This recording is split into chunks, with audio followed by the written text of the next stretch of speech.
Welcome, folks.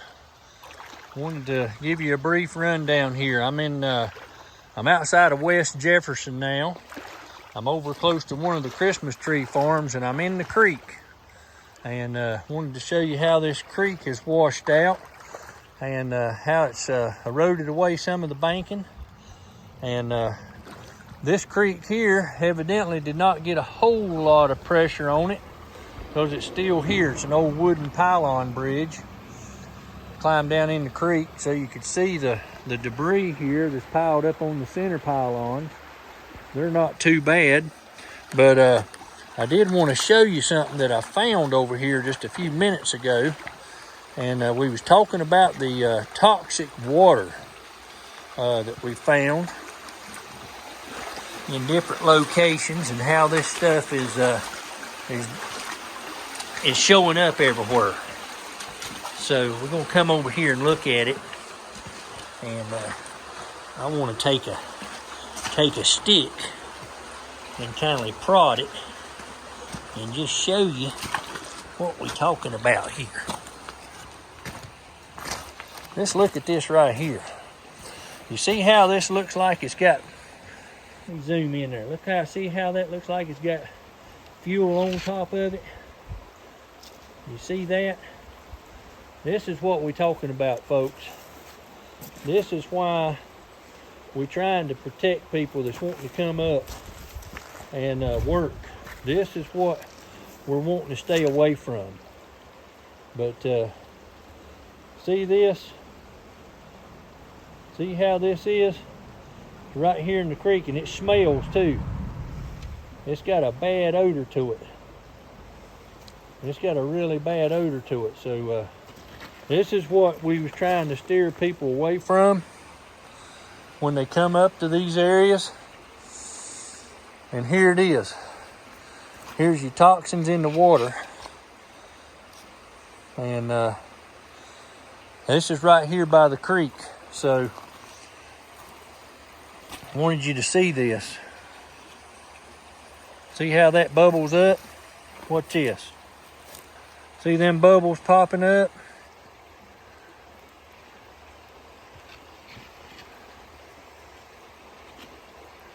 Yeah, that stuff's all down in the ground here, whatever it is. All along the side and edge of this creek, you've got this stuff gurgling this old orange goop. So anyway, enough of that. I want to talk a little bit this morning. I just spoke with Brother Bud. He's getting ready to take a load of heaters up in the mountains. This weekend, folks, it's going to get down to 25 with frozen precipitation coming. And they've ran out of heaters in Bakersfield and Burnsville for folks. So Bud is going to take what he's got. And that's the load that we took up. He said he had about 50 heaters out of that 110 that went up. He's going to take heaters to Red Hill. He's going to take heaters to Bakersville and Burnsville. And he's got in with that lady that's cooking all the hot meals. If you saw his video on his channel, you would have seen her. He talked with her on video. So he's going to be carrying a bunch of heaters to her as well. So folks, it's just like we thought. When the cold snap hits, those heaters are going to become like gold. So we've been telling you that there was certain needs. Laundry detergent, full and queen size bed sheets. Electric blankets has been another one. And the other stuff, framing nails, decking screws of different sizes, and things like that for the rebuilding phase. But folks, we still got people in tents, outbuildings, sheds. I just saw it when I was coming down 221 there close to the North Fork New River. I saw a whole community of people that had lost their mobile homes and was living in tents right by the river. And I didn't want to stop and take a video or anything like that, because this is the best they can do right now, and I don't think it would be right to show that. But I'm telling you what I saw, and these folks are, it's going to get cold. And now I'm in the northern part. So Bud said it was raining down on the southern side, and I'm up here on this side checking things out. And we're going to need some more heaters, folks. So if you're looking for something to donate toward, Amazon does make deliveries to Pastor Tim's house. So they need the hoses, they need the adapters, and they need heaters. And we appreciate all you folks that stepped up and donated such as that. But it was just like we was thinking.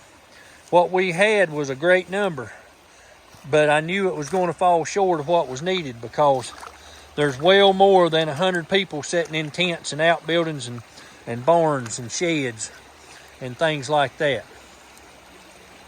So heaters, hoses, and adapters, folks. That's what's happened, and that's what's needed. They're expecting precipitation. It's going to be getting real cold, and they're going to be needing that stuff. So I just wanted to bring that to you. Bud just called and he said, make a video about that. Get the word out. I said, will do. So folks, you've got it now. You know what's needed. We had that concert. We're going to be sending money up to Bud as well for propane fill up. He's been trading tanks out with people as they give them back to him. He's trading tanks out and filling them up. So we got to keep Brother Bud funded and doing all this with these propane tanks. So we're going to be sending money up to Brother Bud for that.